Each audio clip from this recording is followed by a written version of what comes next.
Hey everyone and welcome back to PrepFusion. I'm Anish and today we'll start the lecture 5C of this electrostatics chapter. So we have learned about boundary conditions. So today we'll learn about another miscellaneous concept, that is image theory, concept of image theory, because I know many educators skip this concept and they don't teach this properly. If they teach, they don't teach this properly. So I will teach you in a way so that you will remember exactly what does image theory mean, what is the main core concept behind image theory, and I will tell you in such a manner that you don't have to remember so many formulas. Okay, so that thing I will tell, because many educators, they teach you something and you have to remember so many formulas. So I will try to reduce that as well. Before that, obviously we had a lot of questions homework in the previous lecture, so I will go through them slowly one by one. Okay, so the first question was very simple, very easy. I'll just go through that quickly. If I can come here, right, where was it? This was the this was the first question. This was start of the previous lecture. This one I gave homework. Very simple question. I have a like region at y equals to 0. Okay, interface region at y equal to 0. For y less than 0 it is region 1. For y greater than 0 it is region 2. In region 2 I have relative permittivity 5. In region 1 I have relative permittivity 2. Then I know the electric field for region 1, so what will be the electric field for region 2? Simple, very simple question. I know the tangential components will be equal, so except the y cap component, right, the normal to this surface, because that is a normal component of the electric field, except that the tangential components will be same. So 3ax plus 2az will exactly be ditto same. So I can eliminate the options as well. So this doesn't have 3ax and 2az, this doesn't have 3ax and 2az, so C, D are gone. B also doesn't have 3ax plus 2az, so B is also gone. So method 2 is this lengthy method. Okay, general method. Method 1 is simple option elimination. So you have to save time in this question, right? You cannot waste time in this question. You have to save time in this question, because like this has like this is like this in this question you will save the time and you will utilize this time somewhere else. So that's the important point that I want to take out from this question. Okay, like you can solve it normally, like Tn1 equals to Tn2, then epsilon, like you can solve it with respect to the relative permittivities, and your answer will come out to be exactly same as in the option. But you don't need to find out this y cap component, only x and z are enough. So that was it about the 79th question. Okay, now what about the 81st question? 81 question, okay, 81 question I didn't give homework. I gave homework this question, next question, 83rd, I think. 83rd question I gave homework. This is again a good question, just like similar to the previous question, okay, of a surface. Now here they have directly given you the equation. You don't have to find out the equation. So I know if the equation of a surface is given, I can directly find out the gradient of it, and I can find out the EG cap, that is normal vector to the surface. But there can be two normal vectors, one away from the origin, one towards the origin, just mentioned here, right, origin side interface. So here, how do I know which one is origin side interface? So if I put x, y, z and 0, 0 is here, and this gives me 0 equals to 12. So I am somewhere above. 12 means positive, so I am somewhere above the origin. So obviously this particular interface is somewhere above the origin. So on the bottom side of the interface will be my origin side, or they have mentioned it as E1, and on the top side it is free space. So it is medium 2, it is free space, so epsilon R2 relative permittivity is simply 1. Okay, relative permittivity is simply 1, and this like this basically means what? This is greater than 12 means I am going away from the origin. Less than 12 I am going more towards the origin, right, more towards the origin. So like I will only compute for this particular normal vector. So if I have computed this normal vector, and from this what will be my E1 is 5ax and plus 5az they have given, right? So what will be my normal electric field? Okay, normal electric field, like electric field in the normal direction to this particular interface. So electric field in the normal direction, I will just do the AN cap. If I do the AN cap, right, this AX dot this will be 6 plus 5, so it will be 11 by, obviously magnitude is there, under root 14, and again I have to multiply AN cap. And what is AN cap? AN cap is this only. If I place this with AN cap, and I will get my answer as a normal component of the electric field is 11 by 14, 3ax plus 2ay plus az. Okay, this is my normal component, but I have to write the tangential component, and I have told you how do you find out the tangential component if you are not able to find it simply. This thing, right, from the overall electric field, if I just subtract the normal component, I will be only left with the tangential component. So I will use the tangential, I will subtract this, and my tangential component comes out to be this. This value should be equals to ET2, because this is the boundary condition. So these two are equal. Next, what about the normal component? Normal component, I know the electric flux density of both of them will be equal, as this is charge free. Nothing is mentioned about the charge in the interface surface. So again, ER1 is 3 only, and ER2 is simply 1, right? It is free space. So I will get back my answer as E2n as this, and I will add this E2n and ET2 to get back my E2. Okay, so the E2 will be this, and if you want to write, like they have told us to find out electric flux density, just multiply epsilon naught with E2, because it is a free space medium, and I will get back my electric flux density. And if I just multiply 3 epsilon naught into E1, then I will get my flux density in the medium 1, because its relative permittivity was 3. Pretty simple question, pretty straightforward, nothing fancy. Okay, just whatever we know, we have done that. This question is a bit good. Okay, like this part, I think this first part you will be able to solve it with a breeze, because it's like the same repetition thing, right? What is the repetition? Repetition is again the surface is this z equals to 0 surface. Okay, and this will be what this then what will be the normal component to the interface medium? Normal component will be again this 3az, right? And the tangential component will be this particular thing. So E2 will be, tangential component will be this, will be equals to E2t, and normal component I will again equate the electric flux densities. If I equate the electric flux densities, so in E1 ER1 is 4 and ER2 is 3, so this will be 4 times 3 equals to 3 times E2n. So I will get my E2n as 4az. Okay, this will be my electric field in the second medium. Okay, for the normal component direction. So overall E2 will be this. This part is simple. This part you will be able to do. I know this. Okay, this is in volt per meter. But the next part is a bit tricky. Although I know you will be able to, you will write answer, but that answer can be wrong as well. Why that answer can be wrong? I will explain. So I know this formula, right? What is this? Cos theta 1. Cos theta 1 is what? If I take the dot product with a normal vector of E1, and if I divide with the magnitude of E1, I will get the angle theta 1 angle that my electric field angle E1 vector makes with respect to origin. Okay, angle the electric field makes with respect to origin. Okay, that is basically the cos theta 1. Okay, that is the cos theta 1. Now what about theta 1? I have got 60.88, and you will write this as answer. And then I have told you another formula. This you can remember, or this comes in your brain anyways, that tan theta 1 by tan theta 2 will be equals to epsilon r1 by epsilon r2, or it will be equals to what? It will be equals to yeah, that only. I think it was equals to, yeah, that only. It was equals to that only. Okay, so if I replace this thing, then what will I get here? So I will get tan theta 2 is equals to this particular expression, and that theta 2 will come out to 53.4, and you will write these two as answer, and your answer will be wrong. Why? Because this was the angle with respect to normal. But have they asked us angle with respect to normal?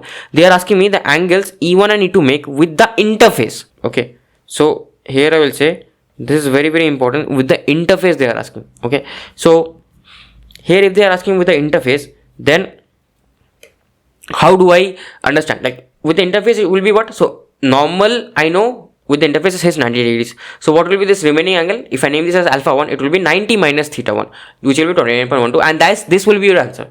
This will be answer, because this is the angle with respect to the interface. Again, what about alpha 2? Alpha 2 will be again 90 minus theta 2, angle with respect to the interface will be 36.6 degrees. Okay, so this will be the answer, not this theta 2 simply. Okay, not this theta 2.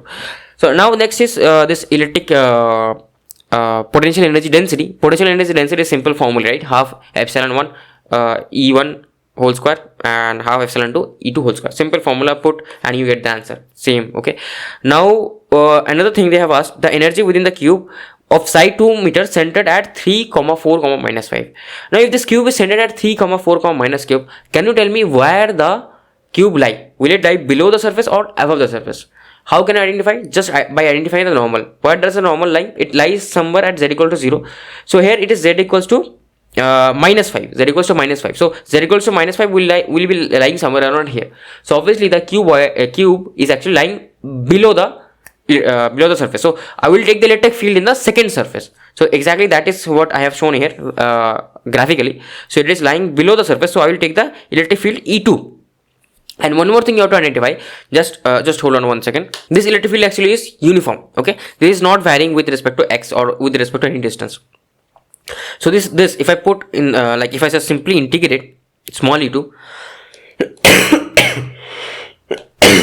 like I should have written this like this, that it is du not u dv integration of the whole volume, correct? And the like here u2 is constant, I can take this outside, it will be simply u2 into u2 multiplied by v.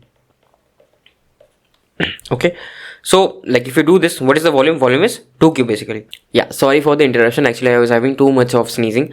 So yeah, if you simply integrate this from 0 to v and the u2 is constant, so it will just, you will just multiply volume into the electric potential energy density.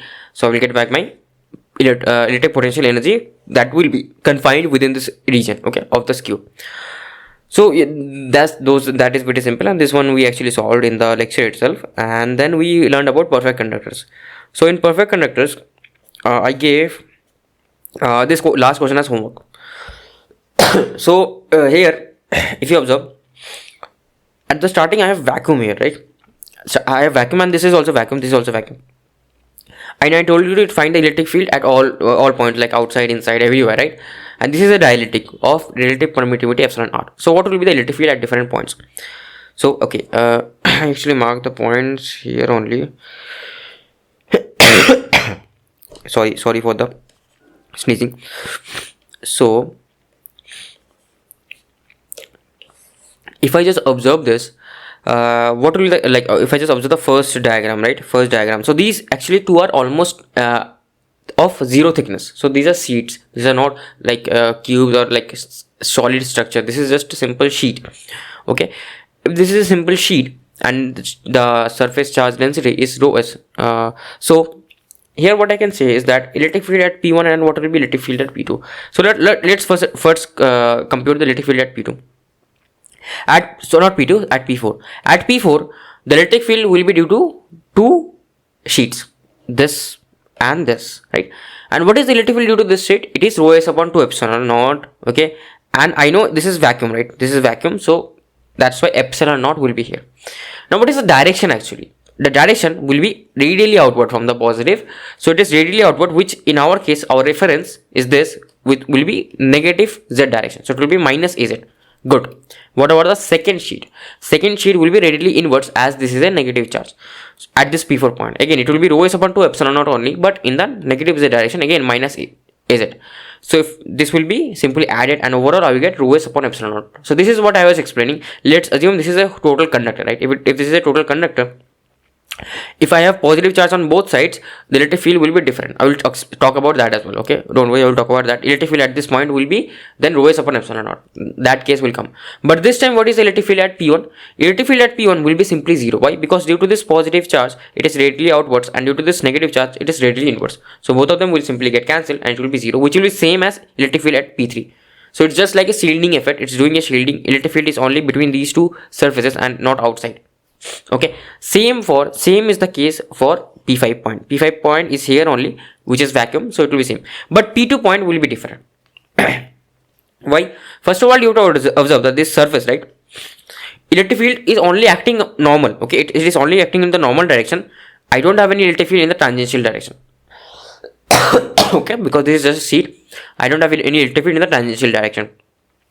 So electric field is only on the normal direction. What will be the electric field at point P2? It will depend on basically the normal components, right? The flux density. Okay, because here my electric field is only in the normal direction and not in the tangential direction. If you observe this surface, electric field is radially outward, and it is only in the normal direction, that is az cap direction, negative or positive, but it is not in the ax or ay direction, right? So I have only normal component, so only normal component is present in the this second surface, right? This point P2, this will have only normal component, and what will be it equals to? So here I have equated the d4n equals to d2n. Basically the normal component of this fourth point and this second point should be same, electric flux density. So I will break this down. It will be epsilon r1 into epsilon r2. So which is like here epsilon r1 is, this is vacuum only, so this will be 1 only, and epsilon r2 is r. Okay, so I have replaced this with epsilon r.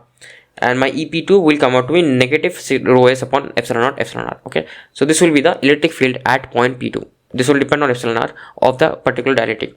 Now for the second case, where I have two permittivities, one is epsilon r1 and another one is epsilon r2. If I have two permittivities, then what will be the electric field? Like points outside, right, they will remain unchanged, right? P1 and P3 will be 0 only, but inside this P4, actually this P4 will depend on its own electric permittivity, epsilon r1. So this one will come out to be rho s upon epsilon naught epsilon r1, right? Due to its own surface, it will be this, and again due to this negative also as well, there will another extra term come negative, and if I add these two things up, I will get rho s upon epsilon naught epsilon r1. So previously there it was vacuum, so this was only rho s upon epsilon naught. Now the permittivity, relative permittivity is epsilon r1, so I have just put epsilon r1. That's it.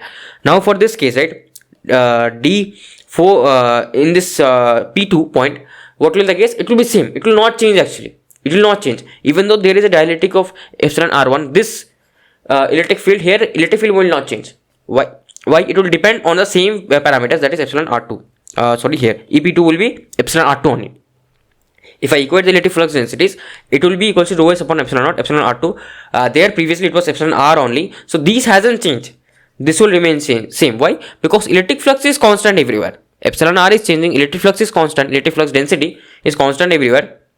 So here when I will try to equate, I can equate this electric flux density and this electric flux density as well. Okay, I can skip this between electric flux density because all of these three will be equal. Okay, according to boundary condition, this will be equal to this and this will be equal to this specifically, but as this is equal to this, this will be also equal to this. Okay, so yeah, I can do that, and it will only depend on epsilon r2, same result as previous case.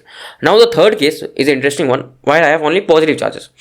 If I have only positive charges, what will happen is that now on the outside I will have electric field, on the inside my electric field will always be 0. It will be always 0, right? You just compute, you will get 0. But on the outside, interesting thing what will happen is this will be radially outwards and this will also radially outwards, right? Okay, one mistake I have done is this is not equals to EP3 actually. Okay, this is the mistake I have done. This should be plus and EP3 will be negative of this. Okay, EP3 will just be negative of this. Why I will just say in a second.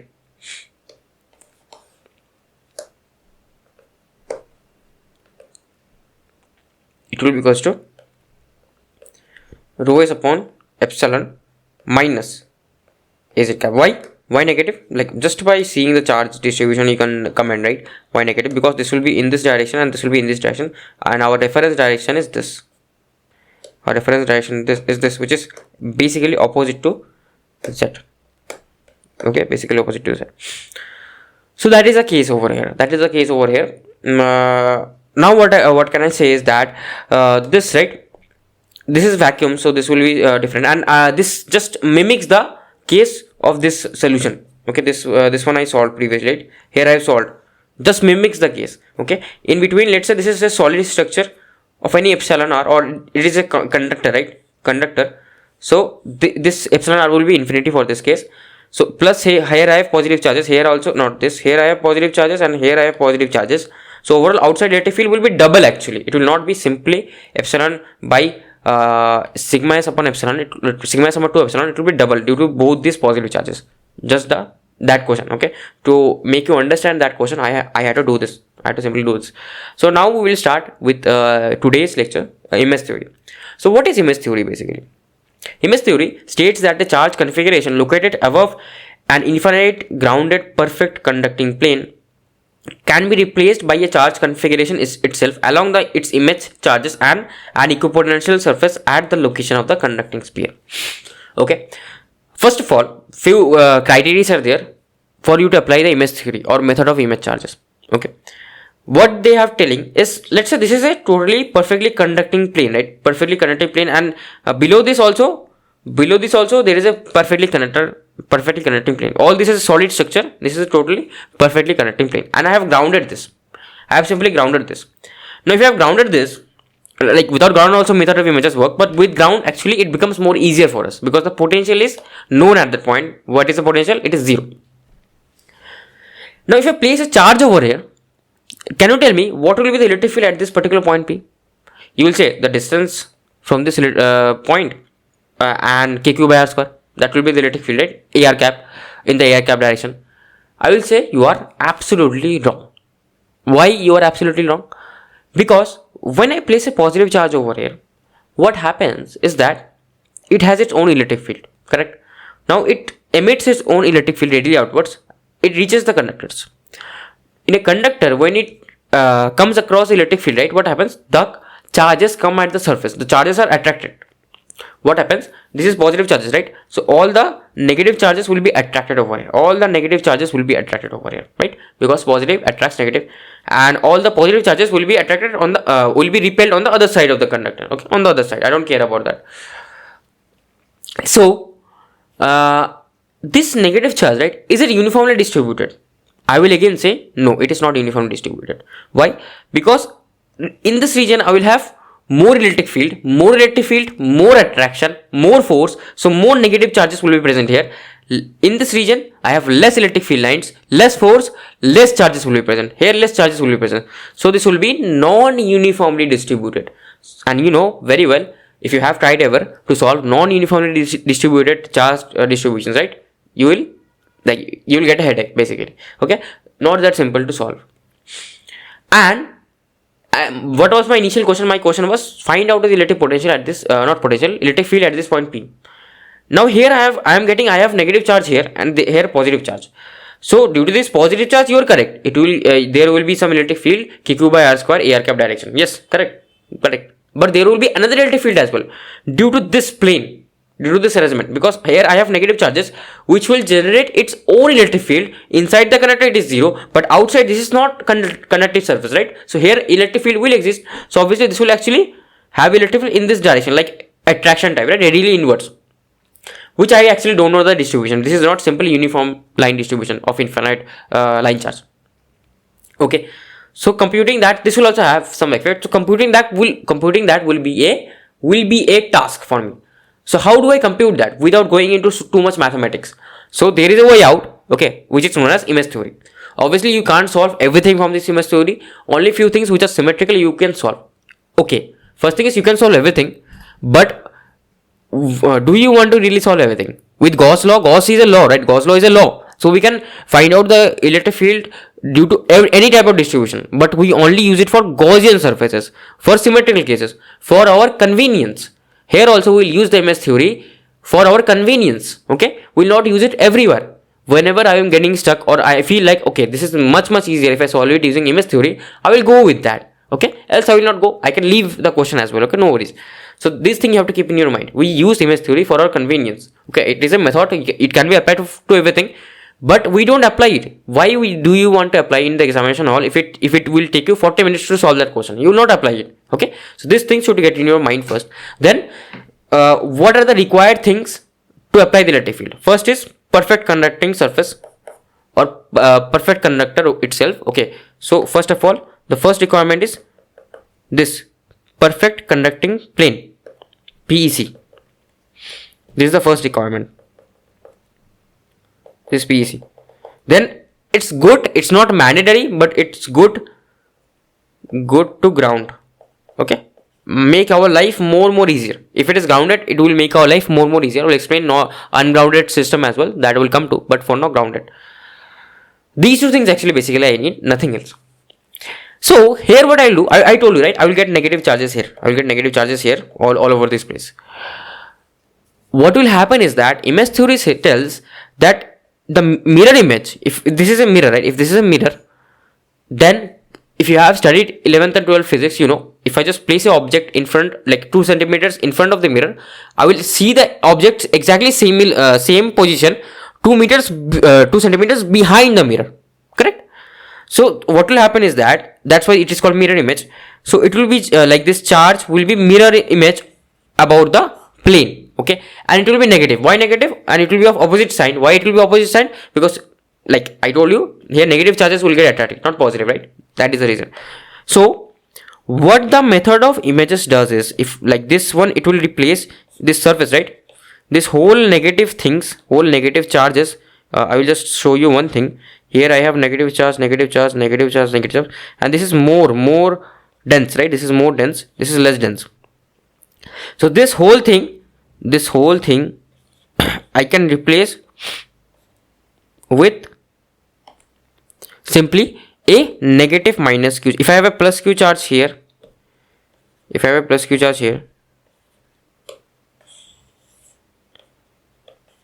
this will be minus q charge.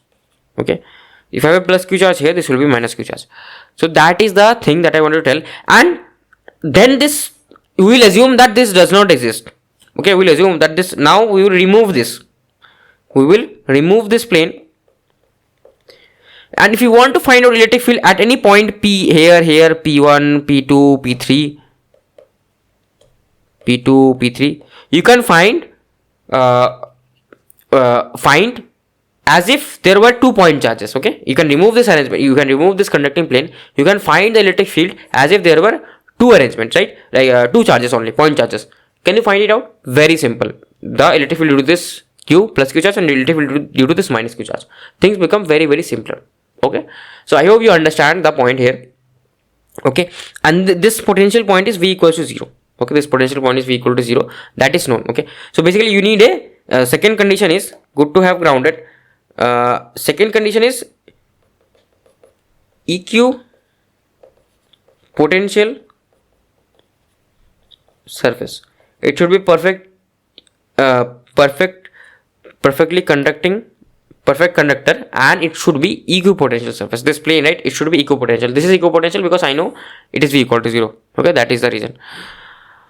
And like the magnitude of this mirror charge will be same, but it will be negative. And obviously there can be more than one mirror charge as well. There can be more than one mirror charge as well. Those examples I will come to. One more thing, don't try to find out the electric field here at these points. Don't do that. Okay, don't use your brain too much that you try to find out electric field here, because I already know the electric field. It is a perfectly conducting volume, right? So here inside a conductor it is 0. Electric field is 0. So no need, don't do that funny business. Inside the mirror we won't compute anything. Outside the mirror we compute. Okay, that thing get in your head. Outside here, whatever electric field you want to compute, do anything, but don't do anything here. Don't do anything here. I know already the electric field. Electric field is 0 here, right? It is just a conductor. This is a fictitious charge, or I can say imaginary charge. That's why image comes into the picture. Imaginary charge. This is not actually a charge that is present inside the conductor. No, actually. This is just an imaginary charge to mimic the behavior above the conducting plane. So this is an imaginary charge. This is not actual charge that is present. Okay, these two things you should keep in mind. I have tried to explain everything in so much detail, so please don't have silly doubts in your mind. Okay, next, like this is the thing that I am showing you. Basically, is that if I have a plus q charge over here, right, then I can simply replace, this will be replaced. Okay, this will be simply replaced, this whole plane I will replace with a minus q charge. Replace. Okay, this plane, as if this plane was not there. And now if I want to compute electric field at any point P, if I want to compute electric field at any point P on the surface as well, I can compute. Okay, electric field on point P on the surface as well I can compute. How do you compute? So let's say this is the point P, right, on the surface itself. This is the point P. Force, electric field, all those things I can compute. So this distance will be what? Let's assume this distance as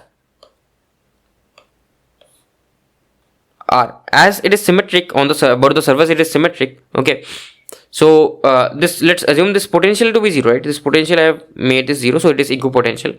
That is the first thing. This distance is r, and this distance is also r. Okay, this distance is r and this distance is also r. So these two distances are r, and let's assume with respect to the normal my angle is theta, and this is also with respect to the normal my angle is theta. Correct? These are symmetrical only. So due to this plus q, my electric field will be what? Like here, right, electric field due to this plus q will be in this direction. We'll just if I have another color, this will be electric field due to plus q, and this will be the electric field due to minus q. Correct? This is getting the same color only. I'll just use some other color. Due to the minus q.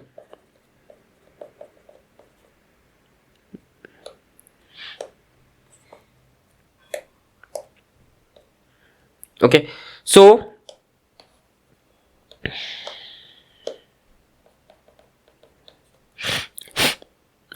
Okay, what happened here?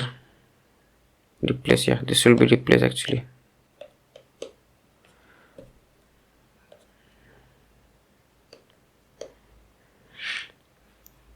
So actually what will happen, the normal components, right, will simply cancel each other out. I will have only this component.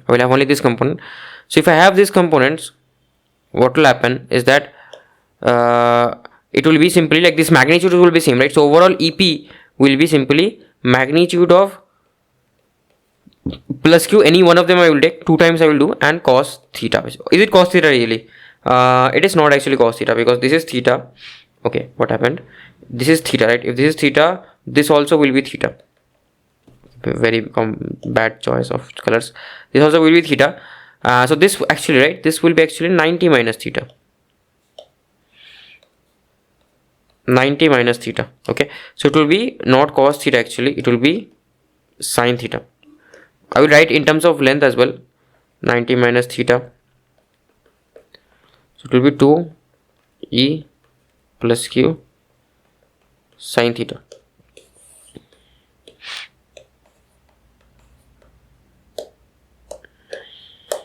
Yeah, sorry for the interruption. I was just calculating whether the angles were correct. All of the angles are correct. So what is sin theta basically? Sin theta will be this upon the hypotenuse, right? Sin theta is this whole thing upon the hypotenuse, because this is the hypotenuse of this particular thing. So what will be the hypotenuse? I will just comment on that. I can take another page. So here E plus magnitude will be what? This will be come out to be 2 into E plus magnitude, which is K charge by distance r square, right? This distance is r square, simply r square. Okay, into sin theta. Now what is sin theta? What will be this length? Actually this length will be r square minus l square. So this length will be r square minus l square whole under root divided by r square minus l square whole under root divided by the hypotenuse, obviously, that is r. Okay, so this is an interesting fact actually. Comes out to be this. So this is the actually electric field in this particular direction currently. Like if my reference is this in the ax cap direction. Okay, if I want to write the electric field at any point P along the surface,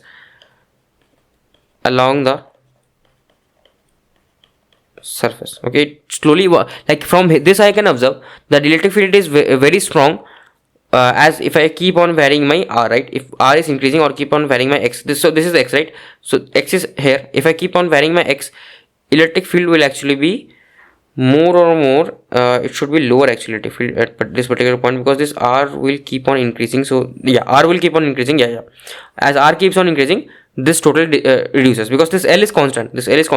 As r keeps on increasing, although this will be remaining same because they are just almost equal, but this will reduce, right? This will make the electric field reduce. Okay, now like let's do few more things. Like if I have a plus q charge over here and there is a conductor, can you tell me what will happen? Basically, due to this plus q charge, right, all the negative charges will be aligned on the left hand side, and all the positive charges will be aligned on the right hand side. There is a concept known as depolarization. I will see if that is in the syllabus. I will talk about that, else I will not discuss, because that is not that important. Okay, one important concept that I want you to go through is how do I find out the surface charge density at any particular point. Okay, at any particular point. So let's say I want to compute the surface charge density at this particular region, very small region. Okay, I will take a Gaussian cylinder I will take. So I know the charge enclosed in the Gaussian cylinder will be equals to integration of sigma or rho s dA, which is equals to what? Which is simply equals to, I know this formula, right? D dot ds, closed surface integration of D dot ds, correct? This is the theorem basically. So I can just directly say that my D will be equals to this rho s, right? D will be directly equals to this rho s. So D magnitude will be equals to rho s. And what else can I say? I can say this also will be magnitude of electric field will be equals to sigma upon epsilon, right? So if I just have to find out the surface charge density at any point P, I can directly write this expression. And what is the magnitude of E? Let's say this was the surface, right? If this was the surface, what is the magnitude of P? Magnitude of P is this. So I will just replace this value over there. Okay, this is the EP. I will not write basically the direction of the vector. It will be EP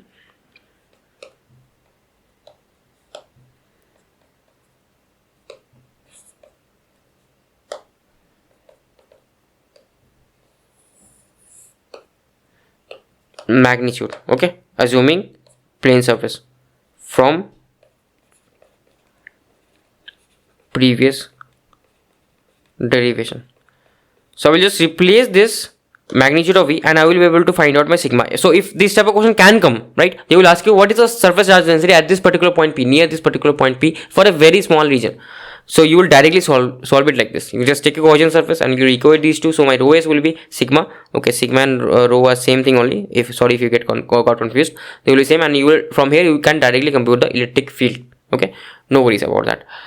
So that is the thing that I wanted to take away from this. Okay, so here again the same thing, image theory concept. If this is a big volume conductor, right? So I will totally replace this interface with a negative charge. Okay, because of equal magnitude and exactly at the same distance, whatever distance this is, this distance will be same. Here it is not looking symmetrical, but it should be symmetrical. Okay, that is the thing. And here also I'm talking about the same thing only.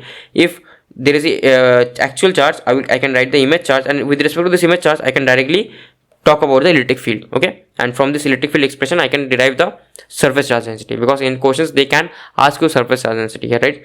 So you will actually remove the conductor, then you will add the negative charge, because conductor effect I have taken as a whole single thing as negative charge. So let's do a question so that we are able to understand this better. Okay, so we have to calculate the surface charge density around point O due to a charged ring kept at a height h of less than meters, height of less than meters from the surface. Height, this should be height h actually, height L meters from the surface. Okay, and its radius is capital R as shown. Also calculate the potential at the center of the ring. What will be the potential at the center of the ring? No, it will not be simply Q by R, because this conducting surface is also there. Okay, if this is a conducting surface, first of all they should have actually grounded this thing. So we will do that. We'll make it a equipotential surface. And then I can totally replace this ring charge with another ring charge just here, just the symmetry. As this is perfectly symmetrical along this axis, I can totally replace this thing, right? So what I will do, I will just copy this thing, and I will not copy the surface now. Okay, conductive surface. This is L and this is L, and they are asking me to exactly find out the surface charge density near this region, right? So what surface charge density I can find out? So here what I can say is that this has total charge, what, Q charge, right? This I will assume this has Q charge. So I know if I just compute the electric field here, and if I just compute the magnitude, I know the surface charge will be just that, right? EO will be equals to sigma O by epsilon. I have talked about that. Just now. So what is the electric field at this point due to these two rings? Okay, so due to this, like it will, if I take these small rings, right, if you are able to recall, so this is L and this is R, so this distance will be L square plus R square, and that is the distance of each small charges. So EP will be, now this will provide some electric field in the downwards direction, and this just remember that this is plus Q and this is minus Q, right, negative. So this will provide some in the downward direction, and this will also provide towards it, right, terminating towards it. So overall my electric field will be in the negative in the minus A y cap direction only. because this is the difference ax ay. Okay, so overall my electric field will be in the downward direction only. So electric field at point O will be basically, due to all the symmetry, right, it will be here downward, it will be downward only, but actually what will happen, I will take the cos of angle of it. Is it the correct thing to do? Because due to this electric field, the electric field will be here, due to this the electric field will be here, and okay, all of them, what will happen is this component will get cancelled and this component will be remaining.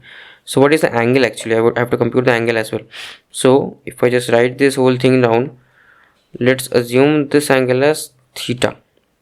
What is this theta? So I will only compute cos theta, I will ignore the sin theta. So E naught will be 2 into E naught net, 2 into magnitude of E naught cos theta minus ay cap. Why 2? Because I have negative and positive, and why magnitude of E naught cos theta? Because the cos component will be only remaining and the sin component will get cancelled out. So what is cos theta? Cos theta is base upon hypotenuse. It is L upon L square plus R square whole under root. So, and what is E naught? Actually, E naught in itself is like this will be E naught magnitude net. Okay, E naught in itself is actually, if I just compute for each individual charges, right, it will be simply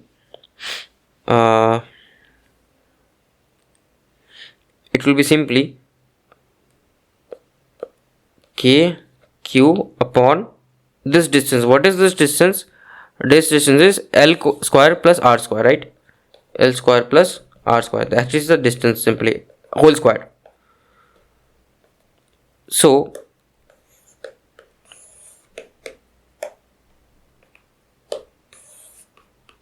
I can write this all down. So this will be kq by L square plus R square into L divided by L square plus R square 1 by 2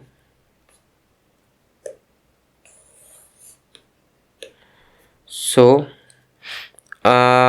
this will be equals to what?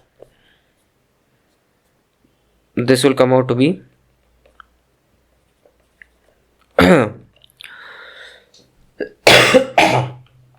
minus ay cap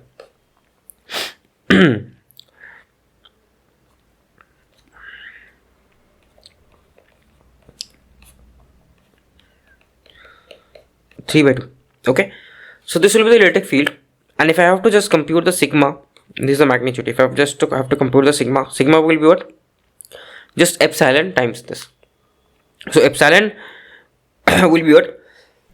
So I'll just replace the k actually. If I just replace the k with this particular thing, so this will become epsilon will be multiplied, so this will be 2 and 4 pi is also there, so 2 pi L square plus R square 3 by 2 into QL. So this will be basically your sigma. Okay, this will be your sigma, and you can like solve by putting the values. So I hope you understand all the things here. I hope you all understand all the things. There need to be geometry, and there needs to be a equipotential surface. There needs to be a perfect conductor. This was the first part. What was about the second part? In the second part, what I had to do is find the potential at the center of the ring. Now the potential at the center of the ring will be, if I just do this, just hold on. The potential at the center of the ring, if I just copy this particular configuration,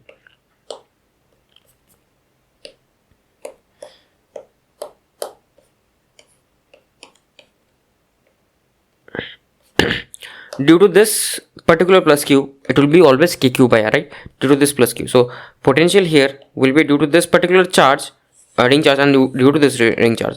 So here this potential will be always kq by capital R. Now due to this, what will be the potential actually? So if you observe, due to this, the potential, I can write this, will be, first of all, negative sign. I will take the sign into account.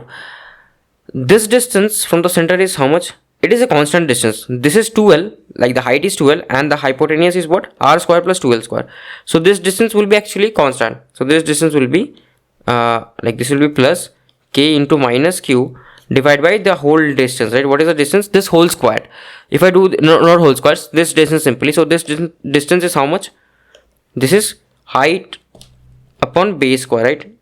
So this distance is simply R square, and height is 2L, so it will be 2L square whole under root. So your potential comes out to be, if I just take common K and Q common, right? If I just take the common K, Q common, so this will be 1 by R minus 1 by R square plus 2L whole square whole under root. Okay. So this will be the potential basically, and this will be the answer. Okay, and similar concept of question came on gate, which is of a much easier level, which is a point charge. Now if a point charge is present over here at this top, and this is a perfectly metal plate is placed at x equals to 0 interface, a charge is assumed to be placed at coordinate 0, 0, 2. Epsilon naught is the permittivity of the free space.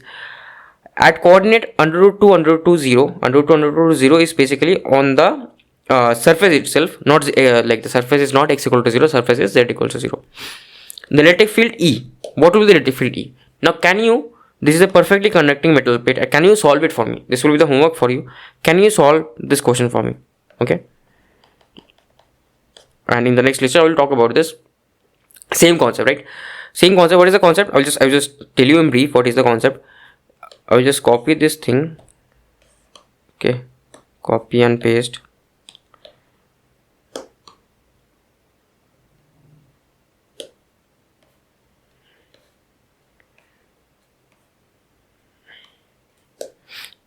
And as this is a positive charge, right, 32 under root epsilon naught under root 2, whatever this is, here I will get the same charge at the distance will be same, but at negative 2. This will be 0, 0, minus 2, and the charge will be what? Q will be minus 32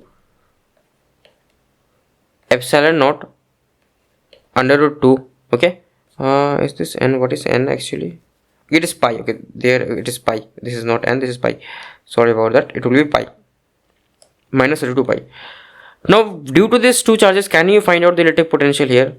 You know, right? You have to write down the position of vectors AR cap, AR1 and AR2, and from there you can easily solve it. So I will give you this as homework. This you can solve. Okay, so now we'll start about image theory about the system of charges. So like it's the same only. I was talking about point charges up until now. So if there is a line charge, I will replace a line charge. If there is a volume charge, I will replace it volume charge. Or if there is a surface charge, I will replace it with surface charge. Condition being, I need to have equipotential surface, and this has to be a perfectly conducting plane. Okay, as mentioned, if it is ring charge, I will replace a ring charge. Obviously symmetry needs to be maintained. Correct? So like here the few points are written, you can go through them. When applying image method, two essential conditions must be met. The image charges must be located in the conducting region. Image charge cannot come here, right? Image charge cannot come here. I will explain how image charge can come here as well, but then image charge method will not be valid. Okay, I will explain that. Don't worry. If you are not able to understand this, don't worry. The image charges must be positioned such that the potential on the conducting surface is 0 or constant. This satisfies the boundary condition that the tangential component of electric field vanishes on the surface of a perfect electric conductor. So the conducting surface must be a equipotential surface. That is the second condition. Okay, so I will discuss about that. Obviously, if it is 0, if it is grounded, then we forcefully make it equipotential. If it is not, we have to ensure that the image charges whatever present here, that makes it a equipotential surface, right, along the whole plane. So how can I cross check this one? So here, right, I replace this particular plane with a ring, right? If you ever find out the potential at any of these points, you will see you are getting 0. You are getting 0 potential because it is a equipotential point.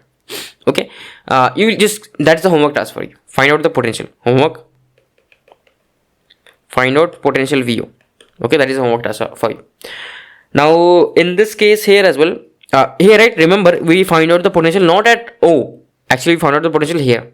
It will not be 0, that's fine, but here along the connecting edge it has to be 0 no matter what, it has to be 0. Okay, so that is the case here. Next is this, here also if you compute, it will be 0. So that's the condition, that those are the two conditions that need to be met.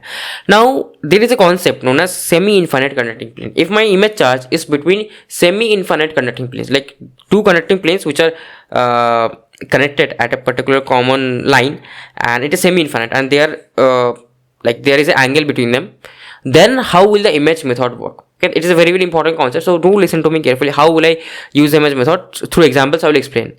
This method is used to solve problem involving charges near conducting surfaces, especially when surface is grounded. So these two surfaces are actually grounded. Then how will the image charges be? Like where will the image charge of this be? So here this is whole is a conducting region. Okay, the method of images is applicable to an infinite conducting plane with zero potential. The method of images is applicable to an infinite conducting plane with zero potential. So this needs to be grounded. It is valid for two semi-infinite conducting plane at an angle tilted by theta. So these two semi-infinite conducting plane are at an angle tilted with theta with each other. Okay, so that is the case. The number of image charges formed by image theory will be what? So like there, here I will explain few things. It's okay if you are not able to understand, not that important, but they will give you the easier things only. They will give you the symmetric things only. They will not give you the unsymmetric things. There are many things, many formulas. Okay, I can tell you many formulas, but that's of no use, because you will not be able to recall that in the examination hall. And most cases they will give you symmetrical cases, which is easier for you to understand, easier for you to decode the number of image charges. Now what do you mean by number of image charges? There can be multiple image charges, okay, as well, not single image charge. There can be multiple image charges present due to this plus q charge. Why? So if I just take the first example, what was the first condition? If I ever choose an image charge here, right, like there can be image charge here, there can be image charge here. If I ever choose an image charge here, it has to be chosen as such that the electric field, not the electric field, the potential has to be 0, because this is grounded. The potential here has to be 0. So if let's assume one thing, that this distance is d. Okay, this distance is simply d. So what will be this height? This distance will be simply d sine 45. And what will be this distance? Actually this distance, right, this distance, what will be this? Not this. Always try to measure the perpendicular distance from the plane, right? Perpendicular distance. So the perpendicular distance will be something like this. What will be this distance now? Now this distance is very interesting. This is d, correct? This is d. This is 45. This whole thing is 60. So this small angle is actually 15. This is 15, right? This is d. So this will be d cos 15. This will be d sine 15. So you have to be careful with the values. This will be sine 15, right? So obviously, to make the potential at this particular surface 0, I have to place a charge of minus q, which will be at the same distance. Okay, what distance? D sine 15, correct? Okay, done. So the potential on this surface due to this two charges are 0. Great. Now again the same thing, right? Again this distance is d sine 45. I will have to place a image charge of minus q, whose distance will be same, right? This distance will be d sine 45, and it's this will be minus q.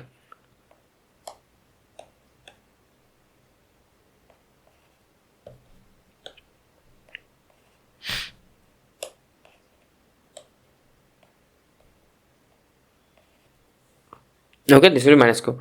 So if this is minus q, what can I say? I can basically say that now, okay, fine, the electric field due to this plus q minus q is 0. The not electric field, sorry, potential is 0. Due to this is 0. But what about this plane due to this charge? Here I have got some potential, right? So obviously due to this minus q, I have to place a plus q. Okay, how will I place the plus q? Again, I have to compute the distance like this. This will be the simple distance, like the distance. So whatever the distance from here, this point is the same distance. I'll have to place a plus q somewhere around here, something like that. Okay, and it will go on. It will go on actually. Okay, so what will happen is that let's do it for the easier case. In this plane, the electric field, not electric field, potential due to these two charges are 0. But here I have another minus q present, right? So due to this minus q, it will have some negative potential. So I need to add another plus q somewhere. I need to add another plus q. Where will I add the plus q? So this distance is what? This distance is, it should be perpendicular actually from the line. How? Okay, this is the infinite plane, right? So what will happen is I will have to extend the planes. If I extend the planes again to make the potential 0, basically I have to place this distance is how much? This distance is d sine 45. So I will place again another d sine 45 distance of plus q charge here, and this distance will be same as d sine 45. So it again made this potential 0, okay, due to this plus minus q and plus q. What about this plane? And in this plane again, what happens is this minus q is, due to this minus q there is some potential. This minus q and this plus q are cancelling out, but this minus q is still here. So again this distance is how much? This is d sine 15, right?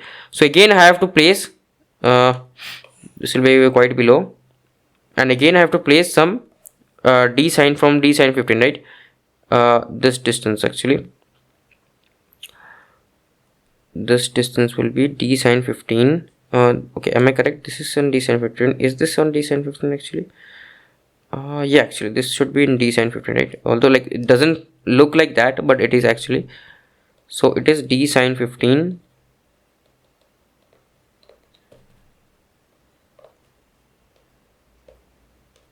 This will be plus q.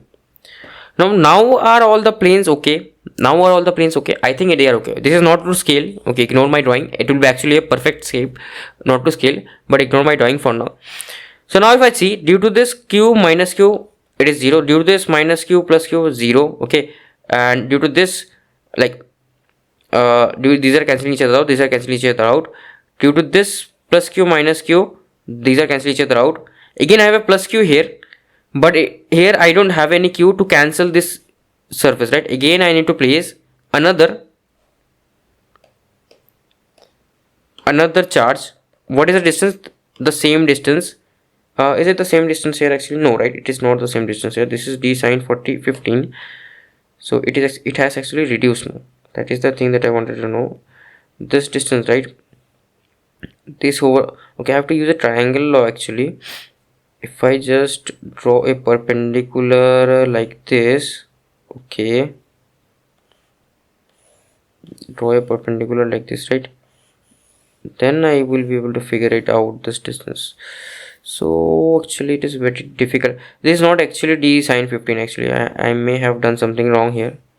Not d sine 15. Okay, because this distance is something else, and I'm not interested in that. I'm interested in this thing only. Okay, fine. So if I'm interested in this thing only, I know, okay, like these distances are different. This we have to compute, but I hope you get the point, right? Like this difficult thing will not come. So due to this q, again I have to place another minus q here, and it will go on,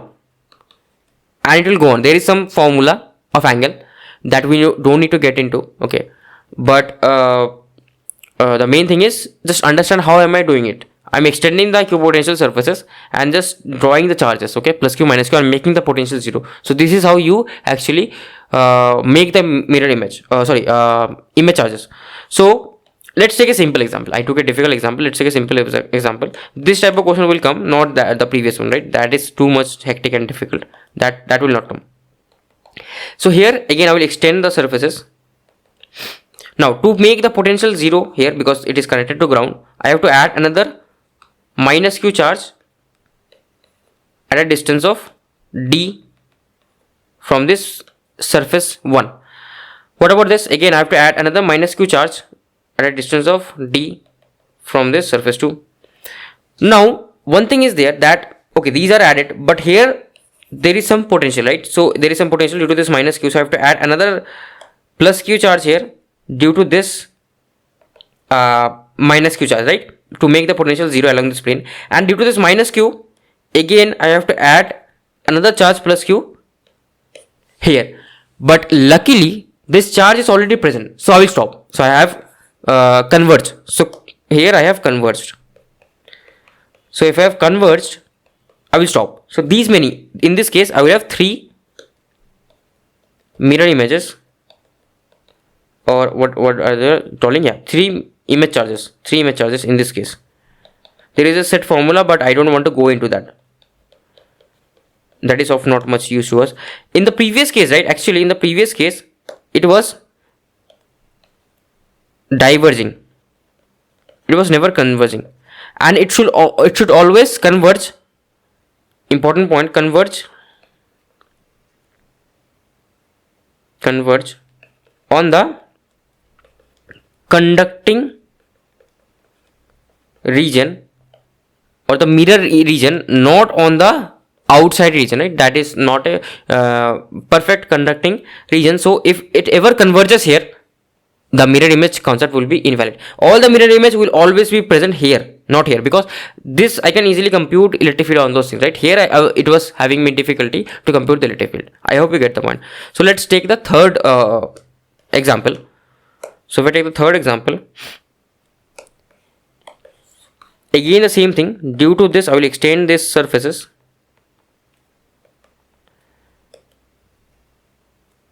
This will be 2d, this will be minus q, and again here this will be d, this will be minus q. And what I can say I have to place another charge that is at a distance d from this to make this potential 0, and another charge plus 2 distance from this plane to make potential 0, which is already present. Again it has converged. So obviously I can say what? I can say 3 image charges. I will have 3 image charges, right? I will stop here and I will have 3 image charges. Like you can find out potential at any point along this plane, you will get always 0. VP will be 0. Okay, so I hope you get this examples. So here, like I have told you, like the steps, how to do all this, whatever I have to like shown, it is just written in textual format. How to apply the image theory. Keep making mirror image charges along the perpendicular axis of the conducting plane. So this should be always along the perpendicular axis of the conducting plane. You cannot make mirror images on any random point, right? You have to make it along the perpendicular axis. If a mirror charge is formed on the region where original charge was placed, or in the region here, okay, in the where the original charge was placed, the method of images fails if I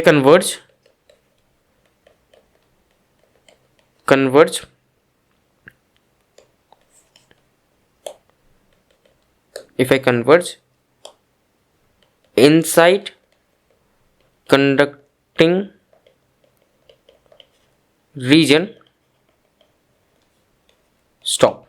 Okay, stop there, and you will find out your method of images, you will find out the solution. So with the help of that particular concept, can you solve this particular question? This has came in GATE 2015. Can you solve this concept? Like I have already like taken this example already. They are asking find out the net force on the charge. So they haven't told anything, right? Just two semi-infinite planes are present. So how do I find out force? Force where? Force on the charge q. Okay, force on the charge q will be where? Due to the image charges. So I will just copy this configuration. This is what? This is simply dd, right? So this is the second configuration that I told you. This configuration, right? I will just copy this configuration here. I know what will be the force. The force due to this minus q will be in this direction. Force due to this minus q will be in this direction,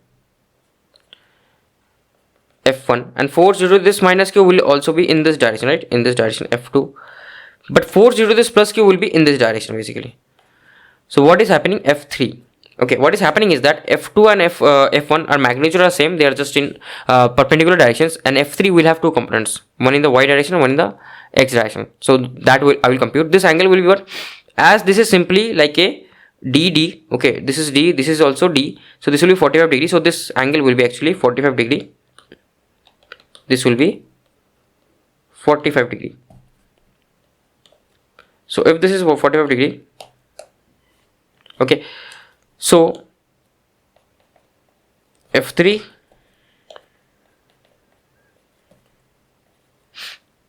like the force along the x direction, right? I will assume this as x and this as y.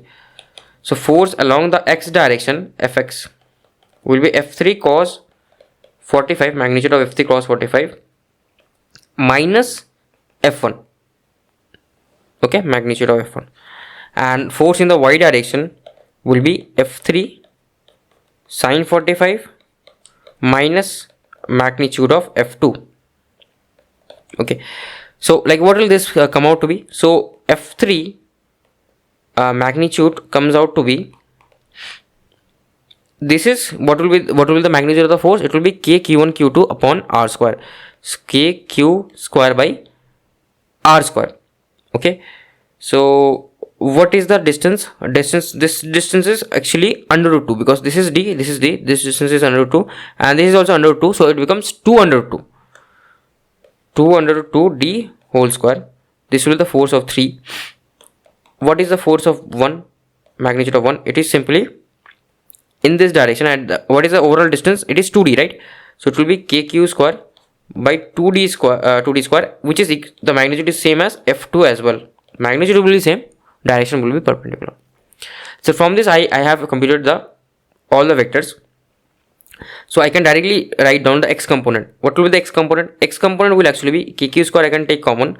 This will come out to be 8d square, and this is 4d square.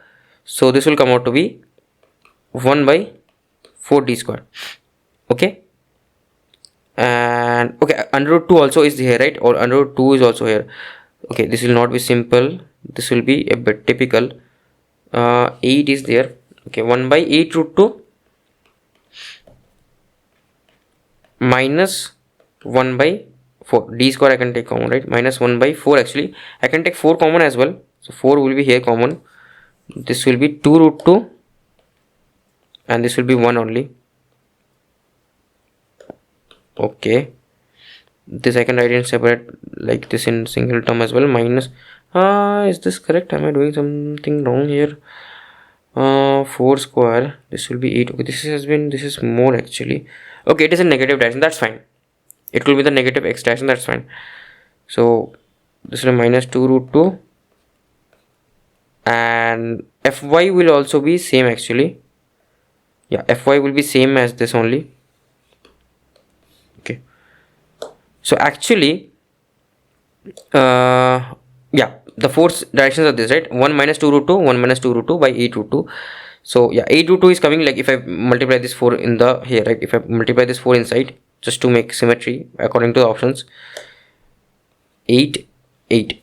Okay, and like what are they asking? They are just basically asking me the directions basically, because they have converted this into a k, where k is given by what? So k is the basically the direction, and 4 pi epsilon is already given. Just I have to find out k. K will be this, right? If this will be the x component, this will be the y component, and that is exactly what is written: x component, y component. So option D will be correct. Like their solution was already present in the gate examination. So in this case, option D will be present. In the exam paper also they have given the solution option D. Okay, okay, how can I write this? Okay, so I hope you get the point. How do I compute all these things, right? I hope you get the point. This is pretty simple. Just okay, this type of concept do get asked. It's not like they are not getting asked, they are getting asked. So you have to know how to solve. If you don't know the method of image charges, right, you will not be able to solve this question. It will be very, very difficult. So this concept will get asked. You have to understand how to solve this type of question. So my overall f vector, right, overall f vector will be basically this in the ax cap direction, and the same thing only in the ay cap direction.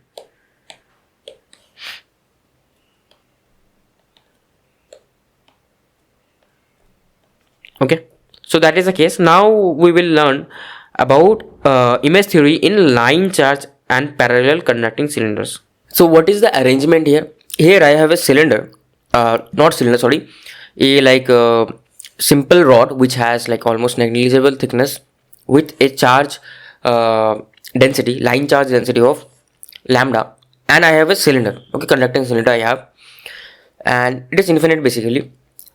Can you tell me what will be the electric field at point P due to this conducting, like due to this whole arrangement? So obviously as this cylinder is conducting, right, there is a positive charge here, so this positive charge will attract negative charge near here, and due to that the electric field will not be just due to this line charge, it will be due to this as well. Okay, so it will be not simply lambda by 2 pi epsilon naught. Okay, it will not be that case. Okay, so to find out the electric field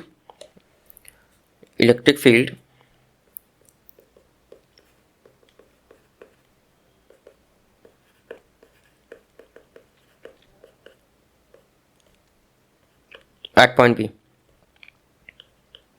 Okay, so how do I go about this? So first of all, what you have to understand is that you have to identify the electric field at any point P, like what will be the electric field at any point P, so that my potential is same, because this is a equipotential surface, right? This has to be a equipotential surface because this is a simple conducting sphere, not sphere, sorry, conducting cylinder, but at the surface of the cylinder the potential should be equipotential, correct?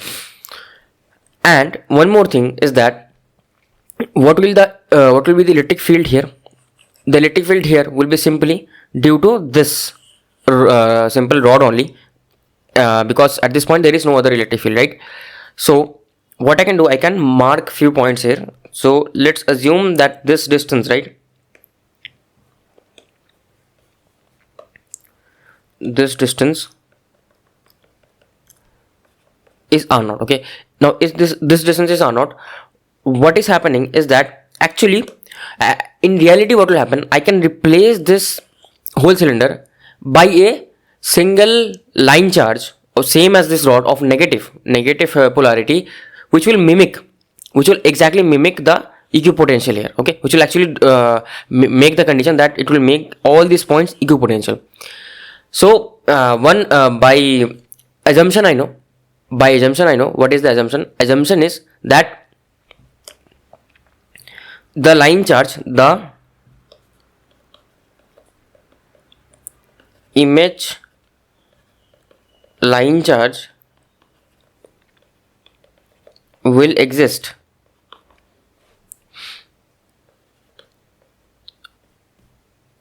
on the line joining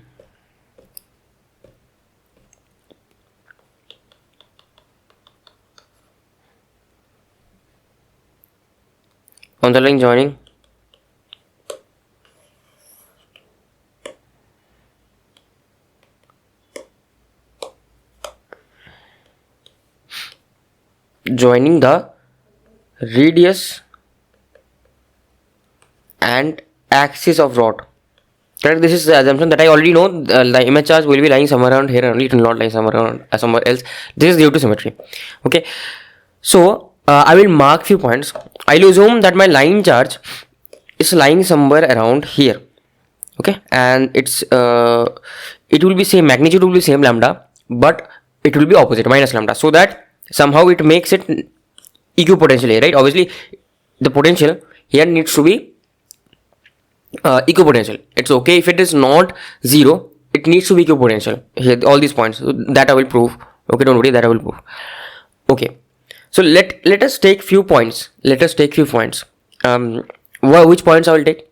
I will assume that this lambda is actually some Lx distance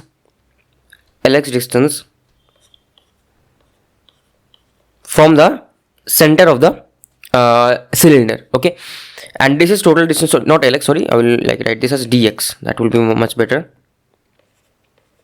dx. Okay, so I will take some random point. This is not point P actually, I should take some random point as any point, right, as R. Okay, now one thing I know is that this whole surface, right, should be equipotential. Why? Because this is a conductive surface, and on the surface of the conductor the potential is same. Potential should be same everywhere, it should not change. So as it is equipotential surface, what I will do, I already know the symmetry, so I will do that. And you should, like, if you don't know the symmetries, it will be difficult for you to solve. This line charge can actually be replaced with a line charge which is present on the line joining the radius, like the center, not the radius, sorry, the center and the axis of the rock. Okay, center of the cylinder, center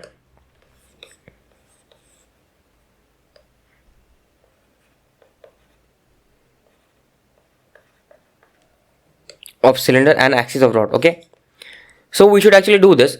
So like I already know that it will be somewhere here only, so I assume minus lambda of line charge somewhere present here, distance dx from the center of the sphere, and this distance is total d from the center of the sphere. Now I will take any random point r, and at that point r I will actually find out the expression of electric potential, so that I will be able to understand what do I need to do to make the electric potential constant. So at this point p, let's say this lambda charge I bring from some point r to a distance of like some point r naught to r. Okay, some point r naught to distance of r. Okay, I bring this. So here, what will be the change in potential here, right? What will be the change in potential here? So potential at r point, right? Potential r point will simply be minus E dot dl, correct? Now there are two electric fields here. One is due to this minus lambda, one is due to this plus lambda. So I'll write each of them down slowly, which will be equals to my potential V due to this distance, right? Due to this distance and this distance. Okay, so this is due to plus lambda charge, and this is due to minus lambda charge. Okay, plus V minus lambda. So here what I can say is that this will be equals to what is minus E dot dl. So electric field is what? Electric field is equals to simply if I just compute electric field only for the first case. For the first case, if I just want to compute electric field, it will be simply equals to minus integration lambda upon 2 pi epsilon r, because it varies with the distance. Okay, that's why it is r, and dr, air, it was air cap dr, so it became r. Obviously epsilon is there, right?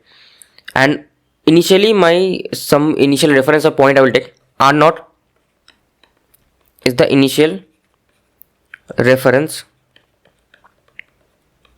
point from this point r. Okay, from this point r naught is the initial reference point, and r is the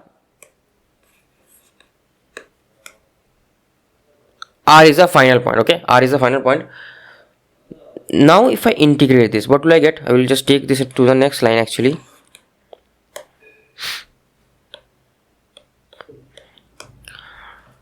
So this will be equals to ln,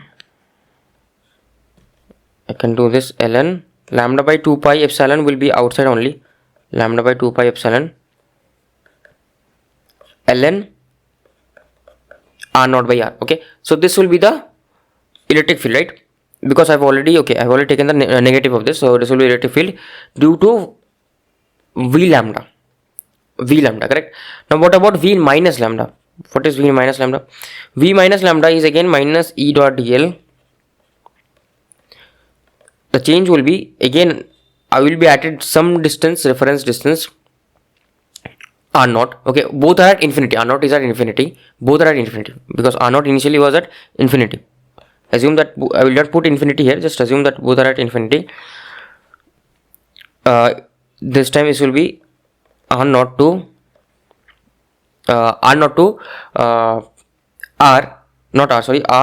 rx. This distance is rx, right, from the r point.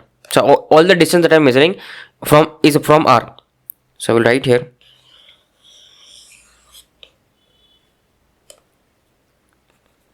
distance from r. Okay, so this will be E dot dl, so this will be lambda dot 2 pi r epsilon dr. Okay, don't forget there is a minus lambda here, right? Because this was a negative charge distribution, so this will be minus lambda. So this will come out to be lambda upon 2 pi epsilon ln r upon, sorry, not r, r upon, not r, sorry, rx upon r naught, correct, rx upon r naught. This is my v lambda. So obviously these two should be actually equal, right? These two should be equal to each other. Okay, for or not equal, sorry. Okay, I will just compute the potential now. What is the potential at point r? Potential at point will be the addition of these two. Okay, if I add these two up, what will be the final expression? It will be lambda upon 2 pi epsilon ln rx by r naught, not r naught, sorry, rx by r. Okay, this will be the final expression that I will get. Now I told you, right, I need equipotential surface. Like if you understand that I am adding these two up, log are getting added, so when two logs are get added, the inside term gets multiplied. So r naught gets cancelled, rx by r remains. So this is the basic mathematics. So like here, right, I have written the expression. That much I have done. Now for this to be constant, this needs to be constant, right? This needs to be constant. If this needs to be constant, this is always constant. Only this thing is varying. So rx by r has to be constant. From this I can derive that my rx by r needs to be always constant.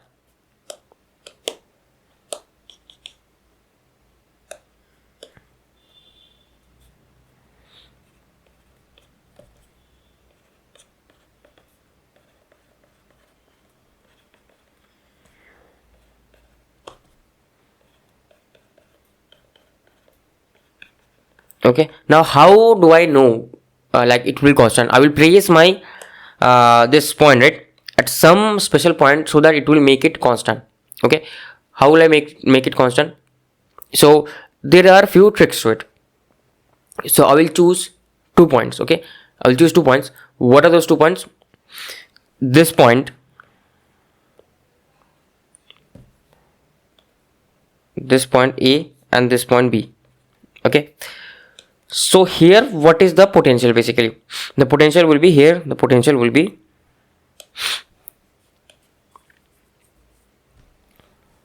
potential at point A. It will be 2 epsilon by, sorry, not epsilon, lambda by 2 pi epsilon rx by r. What is the rx by r here? Rx by r is, this distance is how much? Rx is, this is the Rx distance, right? Distance from this point charge to the particular point on the surface. So this is actually total capital R minus dx. So this will be R minus dx divided by, what is this distance actually? This is small d minus capital R. Small d minus capital R. Fine. What about B, this V point, right? Potential at this edge. It will be for this dx will actually be now R plus small dx, right? Sorry, this distance Rx will be small dx plus R, capital R. This will be, just change the color.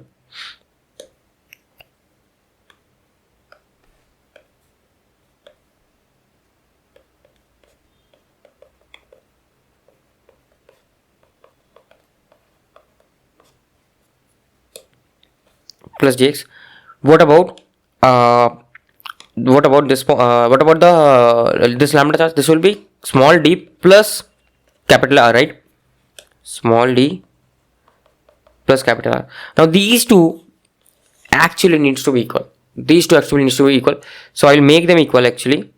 So okay, here like here I've chosen the points only. Okay, I've chosen the points only. So like I've done it here only. So here I will equate these, right? These two needs to be equal, and from here here I will find out the relationship between dx and d. Okay, so basically my r minus dx must minus d by r must be equals to r plus dx divided by d plus r. Okay, so how do I go about this problem? So if I just cross multiply on both sides, this will be rd plus r square minus dxd minus r dx should be equals to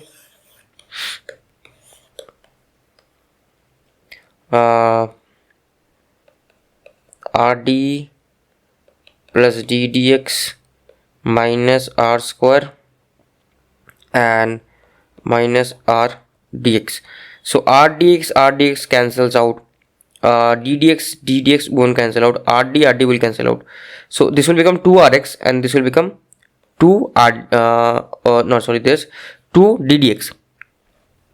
So r square will be equals to ddx, or my ddx or dx will be equals to r square by d.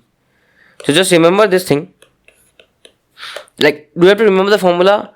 It's good to remember, but if you want to derive, right, it can take you 30 seconds because you already know few predefined stuff. What predefined stuff? You know there will be minus lambda of line charge present. Okay, it will be along the line joining the radius and the other line charge, and just have to find out this the distance of this point with respect to this line charge and this line charge, and distance of this point with respect to this line charge and this line charge. And remember this, that the ratio must be constant. Just what you need to remember, what needs to be remembered, the ratio must be constant. Okay,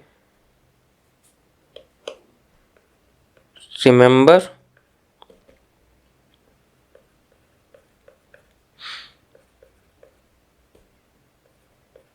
the ratio Rx by R must be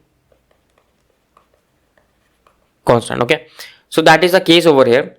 So like actually this page I left for derivation, which I derived previously only.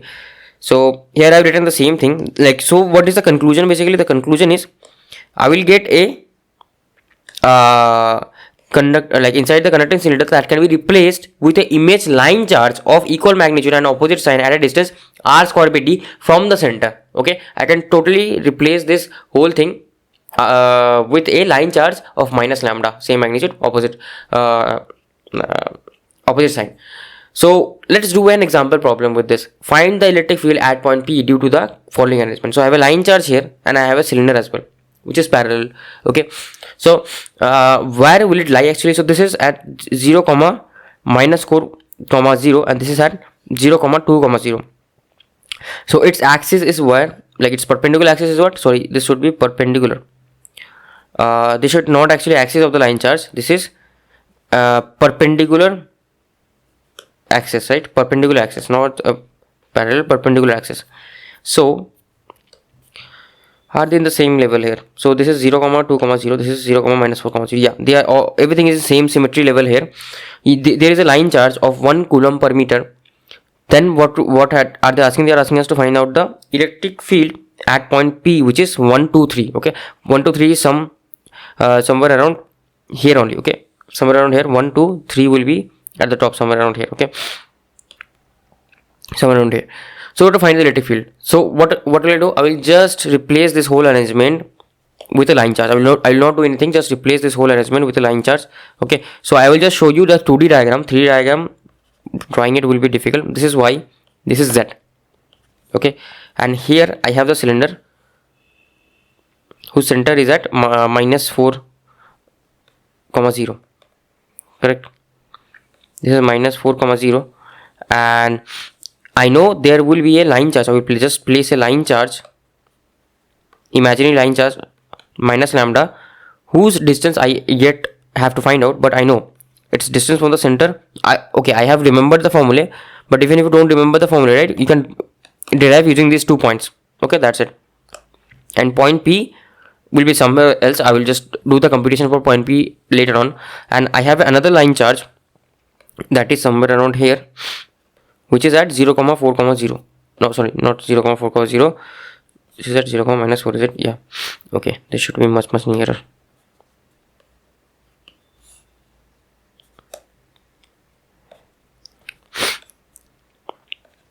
This is 2 comma 0. Okay, so this is again plus lambda of charge. So I'll first of all I'll compute this dx. What will be the dx basically? So dx will be r square by d. Now if you ever tend to forget this thing, right, how can you remember? How can you remember this? So you can remember it like this, that it cannot be outside the cylinder, right? It can never go outside the cylinder. So obviously D is in the bottom. D is in the bottom. Okay. And R needs to be at the top. So R by D, actually, one thing, R by D has to be less than 1, right? R by D is less than 1, and that needs to be happening. If I do it D by R, if I do it D by R, I know it will be greater than 1. And again, if I multiply D with it, okay, if I multiply D with it, it will give me what? D square by R, which will be more higher than 1, okay? And if I multiply R with it, I will get D, which will be at a distance D from the center, which is not possible. So only possible combination is R by D, okay? R square by D. This is the only possible combination. I told you, right? That's why this is how you can remember only possible combination. It has to lie inside the cylinder. Only possible combination. If you get any weird number, right, that means it is lying outside the cylinder, which is not possible. Okay, so you must have done something wrong. So what is that D actually? D is the distance from the perpendicular to the center of the cylinder. It is 6, right? Minus 4, 6, it is 6. So D is 6. And what is R? R is the radius of the cylinder. They have given us the radius of the cylinder, radius 2, solid cylinder of radius 2. So R will be 2. What is dx? I need to find out. Yeah, dx will be what then? Dx will be 4 divided by not 36, 6, right? This will be 2 by 3. This will be at a distance 2 by 3 from the center. Correct. Now I have to find out the potential. So I have to find out the electric potential at point P. So like you can draw the graphs, or you don't need to draw the graphs as well. So basically, what will be the position vector of this particular, let's name points, few points here. Let me name this P point, let me name this Q point. Okay, where this minus lambda resides actually.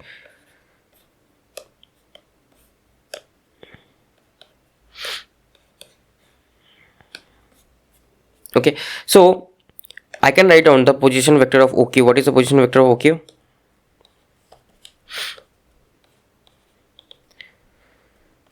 Position vector of OQ is simply this, right? It is simply where did I go?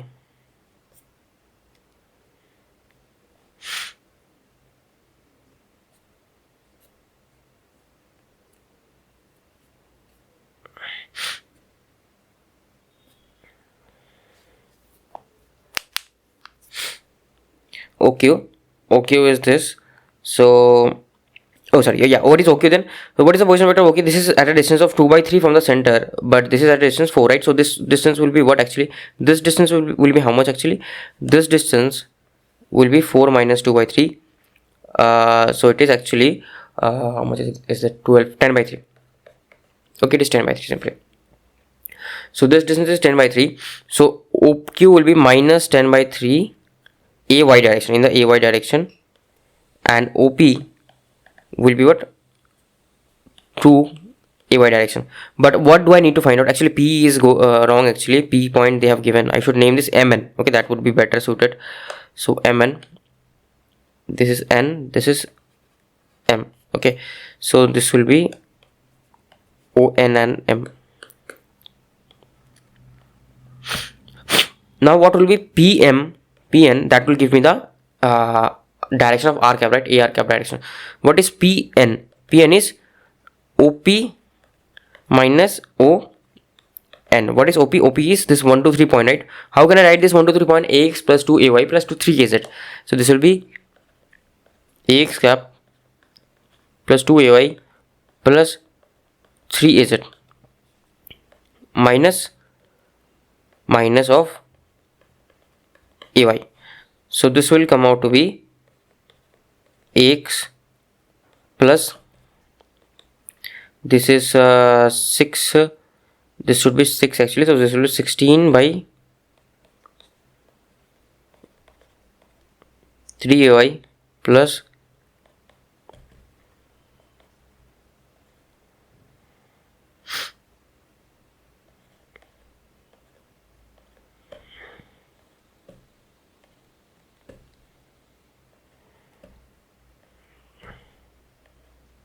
3az. Okay,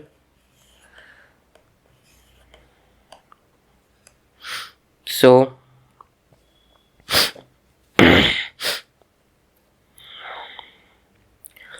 this is the case, ax plus 65 plus 3az, and this is what will be pm then? Pm will be OP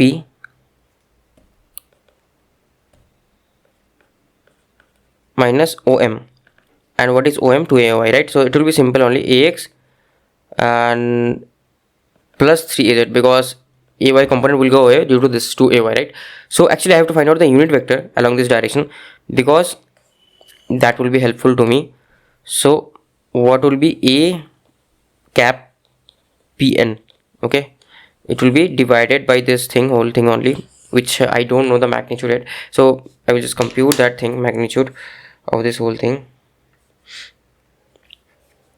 It's 1 square plus 16 by, okay, just hold on, 16 by 3 whole square plus 9 plus 1 whole under 6.2.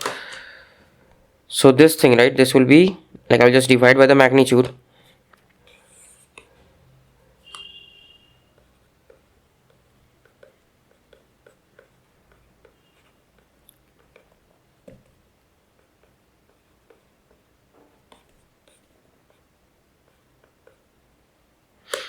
Okay, sorry, where did I go? Here.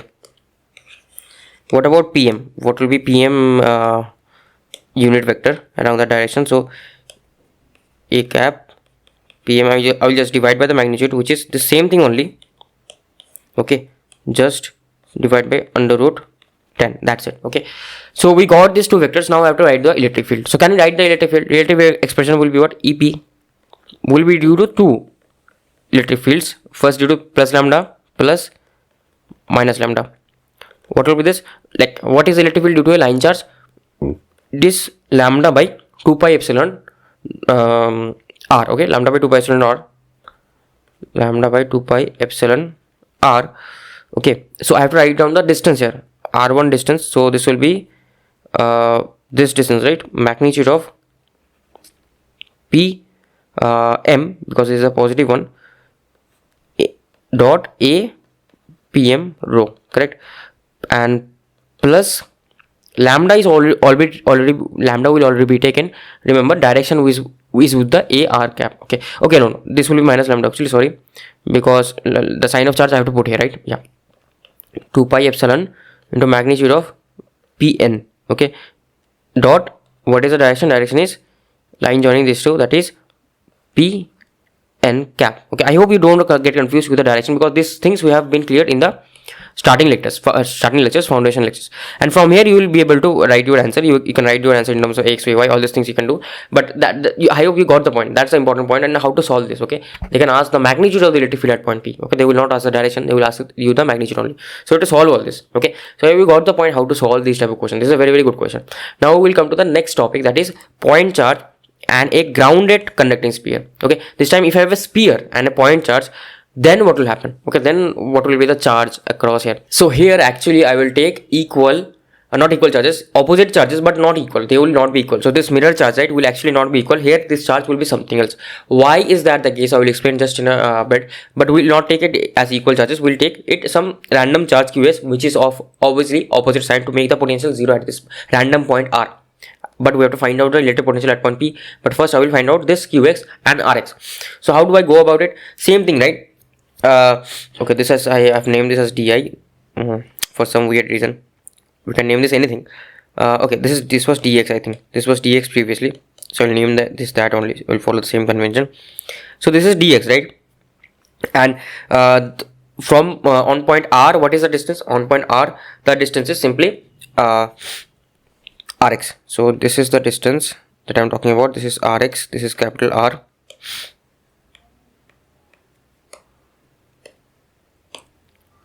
This is dx. Okay, and this is, let's say, any random point R. Okay, so I know how to compute the potential, right? Simple. How do I find out the potential? The potential at point R will be V lambda plus V minus lambda not lambda, sorry, this time vq minus qx, okay, which is equals to, like, due to this point charge, it will be kq by r, kq by r minus kqx by rx. I will explain why this ratio needs to be constant. Actually, this ratio needs to be constant. If this is q, right, if this is simple q, so rx cannot vary, because r is also varying here, right? R is also varying, so I have to change another variable. That's why I wrote qx there. Previously r naught was getting cancelled out. So from here this must be 0, as this is grounded, right? This is equipotential plus this is grounded, so this must be equal to 0. So I can safely say that my qx charge will be simply q by r into rx. So obviously I need to find out the rx now. So how do I find out the rx? Again, name these points a and b, and the ratio, right? This ratio must be, like, as this is constant, this is also constant, right? Constant. So what will happen is q by qx will be equals to r by rx equals to constant, right? So both of them have to be constant. So in the case a, at point a, what is rx? Rx is simply at point a, rx is this capital R minus dx. R minus dx, it is the same only, just like previous case. R is capital R, d minus capital R. Same thing for point b. Point b,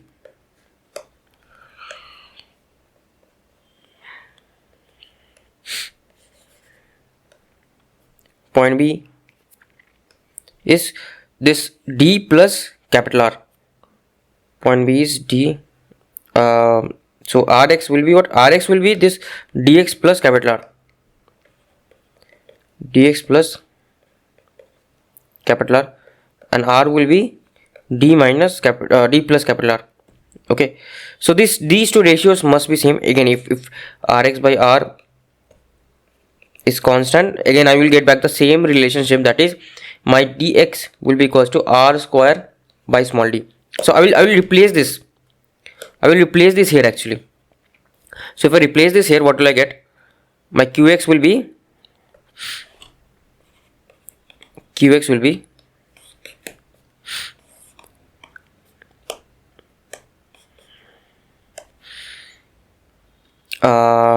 rx, I will replace, not rx, sorry, yeah, rx by r, right? Rx by r I can replace actually. Okay, what is rx basically? I can find out rx here, from here, anywhere. Okay, rx actually will also vary. Yeah, rx will also vary. Rx will not be constant. Rx also will change everywhere, right? It will not be constant, or it will be constant. What was this actually? Yeah, it was rx, right? So I can write, okay, rx by r, this needs to be constant. Yeah, this rx by, what is rx by r basically? What is rx by r then? Rx by r, right? Rx by r will be what? Equals to r minus dx. Dx is r square by d. So I will just compute this on the next page. Yeah, here it will be r minus dx, right? R minus dx, which is r square by small d divided by d minus r. Okay, so it will come out to be rd minus r square divided by d minus r. So actually I can take r common here. If I take r common, what will I get? Yeah, d minus r will get cancelled. It will be r by d only. So it will be r by d actually, which I can put here. So rx by d is r minus d. So this qx will be q into d by r. Okay, q into d by r. So that is the case here, that qx will be this. Okay, so qx will not be actually of this is the magnitude actually. This is the magnitude that I am talking about. This is not the sign with sign. Okay, this is just, I'm talking about the magnitude, not about the sign. So qx will actually be negative of minus q over t. This you can remember, or just you can remember this formula. Like you can know this Rx by R has to be constant, and from there you can derive everything. Okay, and you can make the potential 0. To derive this, how much time did I took? Okay, did it took how much time? Vq plus minus Vq, which should be 0. Okay, that sorry about that. That should be the basic thing that I should know. Okay, so yeah, that's how you solve this. So we will solve this basic question. We have to find the net charge in the sphere. So obviously I have a positive charge here. Due to this positive charge, some positive charges will be on the surface of the sphere, right? And then what will be the net charge? What will be the net charge? The net charge, all of that distributed charge, right, can be replaced with this single charge of qs. Okay, single charge of qx that I can replace. So I can simply do this, right? Simply do this. What will the formula? Simple formula, right? Simple formula is what? I can replace this whole. I can replace the conducting sphere with a point charge. Okay, I can replace the whole conducting sphere with a point charge. So if I replace the whole conducting sphere, what will happen is that I will get my qx will be equals to minus q into d by r. It will be always less than q. It will not be greater than q. Sorry, not d by r by d, right? That's why it is r by d and not d by r. Only one combination possible. Again, remember, only one combination possible. Minus 1 r is, what is the distance? What is the radius? 1 divided by the d distance. Distance is from the center, it is 2, right? So it will be 2. So it will be minus 0.5 microcoulomb. Okay, so this will be the answer. So there is another part to this. What is the other part? I'll come to the other part, but let's solve one more question. We have to find out the electric field at a particular point P. Okay, how do I find out the electric field at particular point P if the same arrangement? So I know that I have calculated the charge.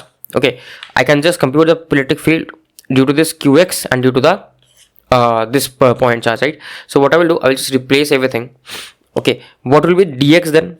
So if I just copy this,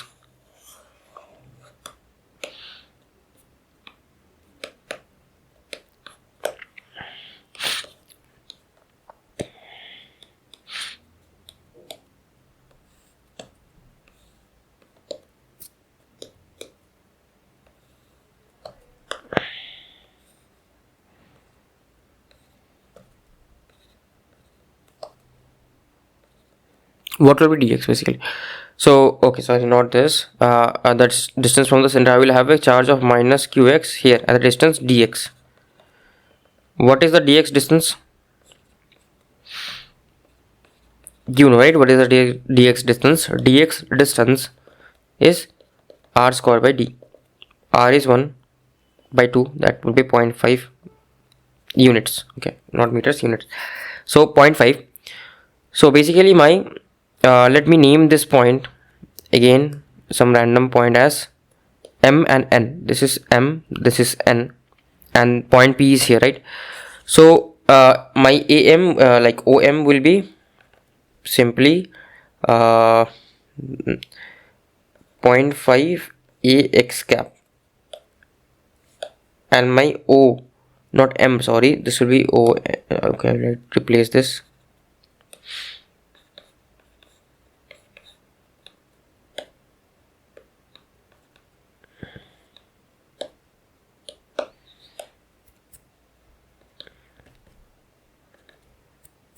This will be 2ax. Okay, so my mp will be what?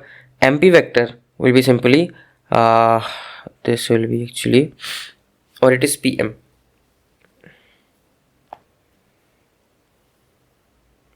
MP or PM, like it should be, I'm going like this is, if this is a point charge, right, electric field will be somewhere this direction, so I will compute MP.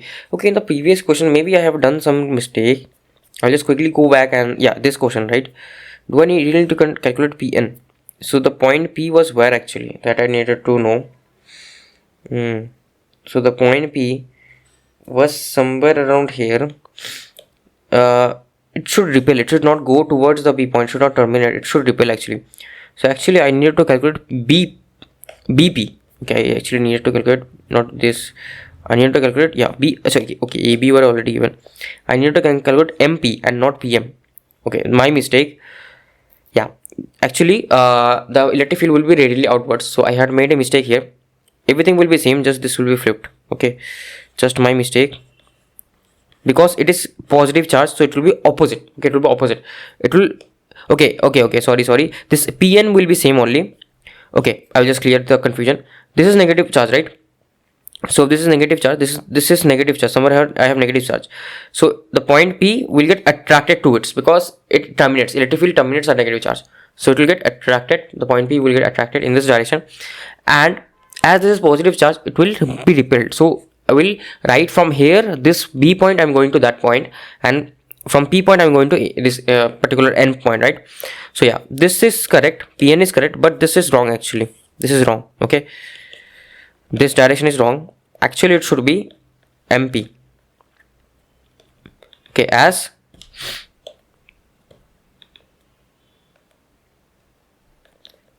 lambda is positive here, that's how I take the direction, right? As lambda is negative.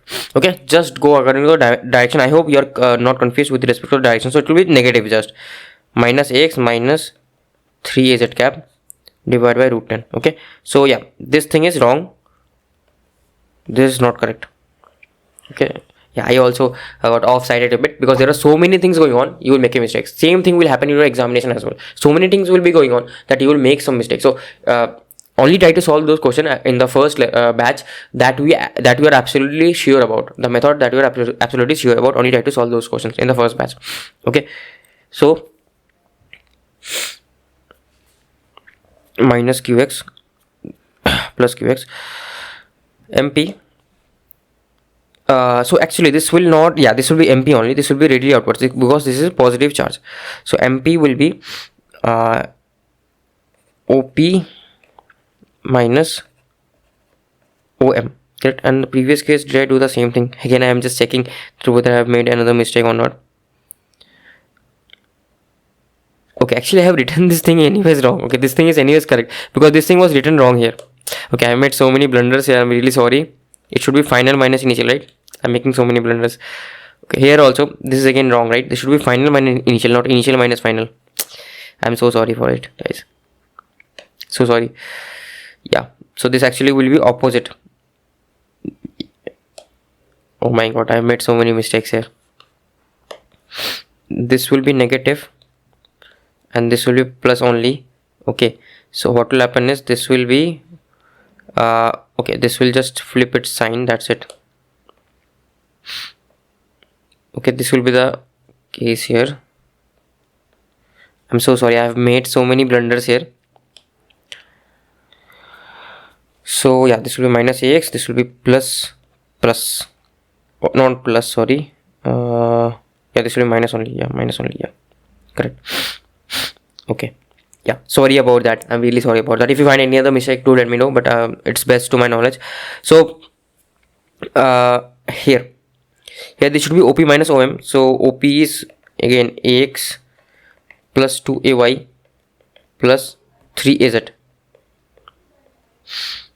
minus OM is 2AX, so it will be minus AX plus 2AY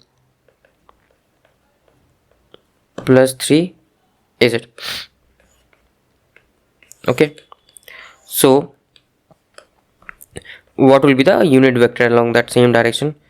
It will be minus AX plus 2AY plus 3AZ.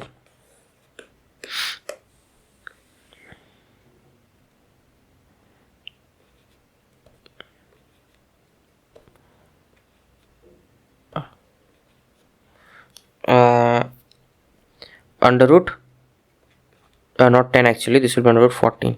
Okay,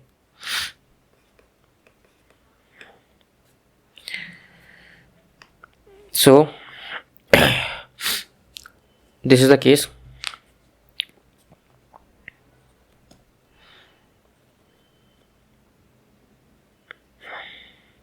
And what about the other thing, right? What about this vector? Because this is negative now, so it will be attracting towards it. So I will write Pn. Okay, I will write Pn. So what is Pn actually? Pn will be On minus OP vector. So On is what? On is 0.5 AX cap, and OP is same, only this one only.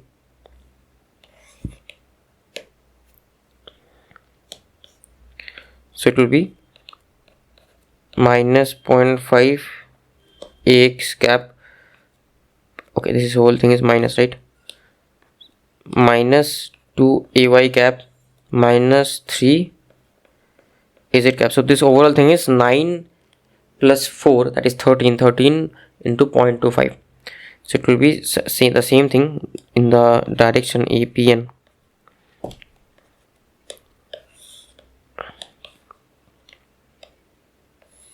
Divided by under root 13.25. okay, that will be the unit vector direction. And now can you compute this thing, right? Now can you compute the simple electric field at point P? Electric field at point P will be what? Electric field at point P will be due to this. So it will be kq upon r square, the magnitude of this, right? What is the magnitude of this? It is 14, correct? This thing is 14, or I will just write this thing only. You can do it by yourself, right? You can put the values. Magnitude of MP whole square dot a MP. This will be the direction, right? This I have already chosen the direction previously here as well. I think I put the lambda sign there. I shouldn't have put the lambda sign. Yeah, I made a mistake again here, because this is okay. This is also wrong, right? This should be this should be APN is correct. APN is correct. This should be MP, right? This should be MP. Yeah, the direction is already taken care here. Lambda, in lambda you don't need to put the direction. Okay, I'm sorry about that. I'm really sorry about that. Here also you don't need to put the direction. Direction is already been taken care by this APN and AMP. Okay, so yeah, here as well the same thing only. Just put the sign of the charge. Direction is already taken care by this AMP plus KQ by magnitude of PN whole square A PN. Okay,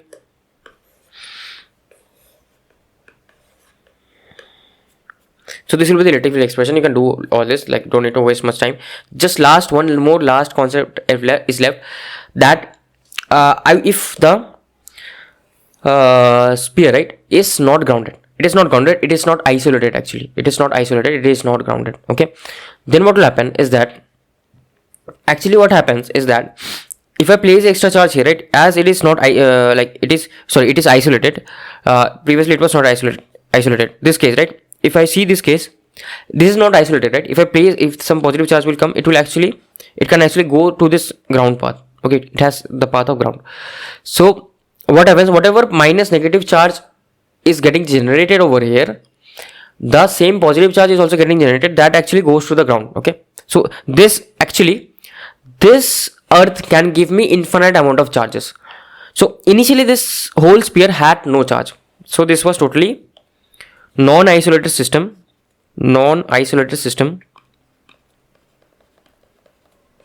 What do I mean by non-isolated system? Tell me, initial charge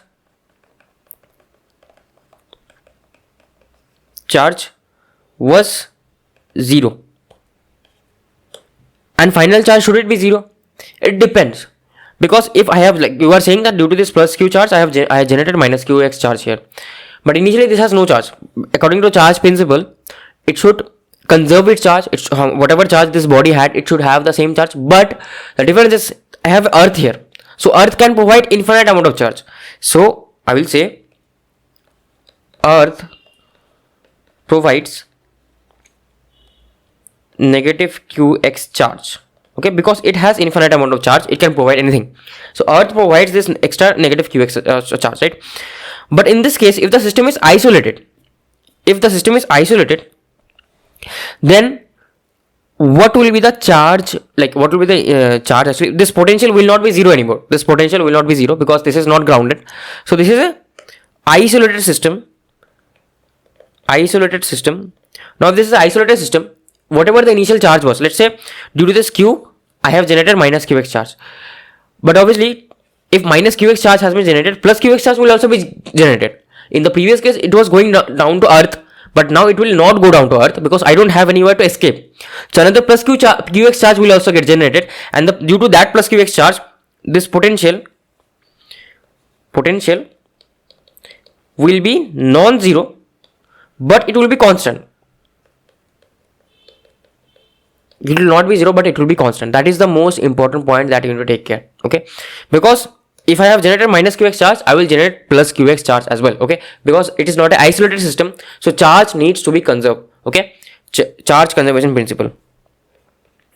Charge conservation principle.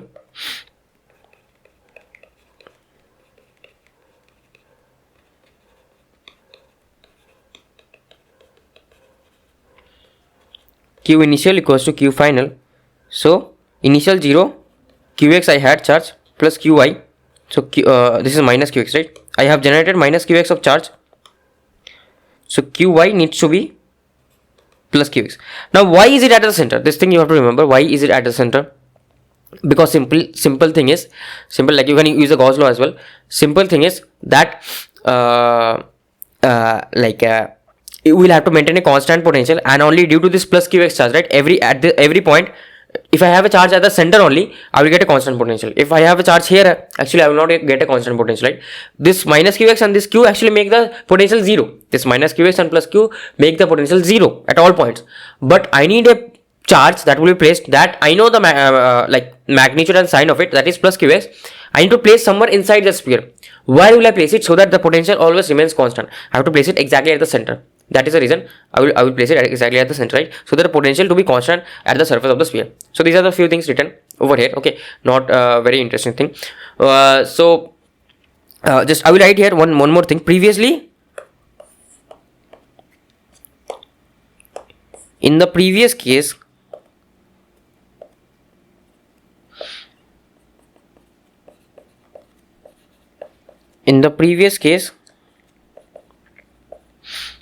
the sphere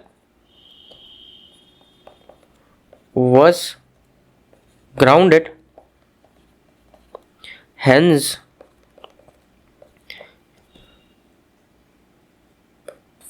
non-isolated system, non-isolated system, hence extra charges were provided by Earth. But this time something different has happened. What is the difference? The difference is now the system is isolated, right? It is not touching with each other, isolated.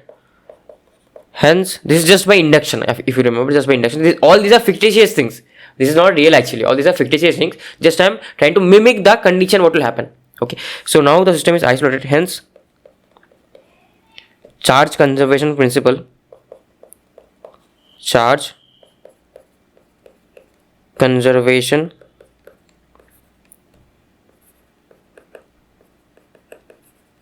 principle must hold. Okay. It must hold. So that's why I will have a charge of plus qx, but exactly at the center, because due to this only I will have electric potential constant at all the points across the sphere. If I place this qx plus qx charge somewhere here, it will be some potential here, some other potential here. It will not make it constant. I need to make the potential constant. That's why it is at the center. So that, like, why am I stressing so much in the explanation part? Because you may forget. But if I tell you the explanation that okay, potential needs to be constant, through that you will get a hint. Okay, the point charge must be at plus qx. Even if you forget, you can understand. Okay, that charge must be at the center. Okay, so that's why I'm giving you so much stress. Now, one small equation I will just tell you. It doesn't come in examination, but it can come in examination. Can handy. So I'll just prove it to you, that particular equation, and then we'll wrap up today's lecture. And from the next lecture, we'll start capacitors. So small relationship about Poisson's equation. So I know this is the Gauss law. Gauss law is always valid no matter what. So if my electric flux density is continuous and differentiable, then I can use the Gauss's divergence theorem. Gauss's divergence theorem tells me that I can write this like this. It is del dot d dv over the whole volume.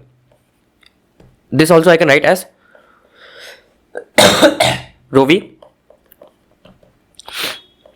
dv. Okay, so from here I can equate these two, right? Equate these two things. So my del dot v equals to rho v.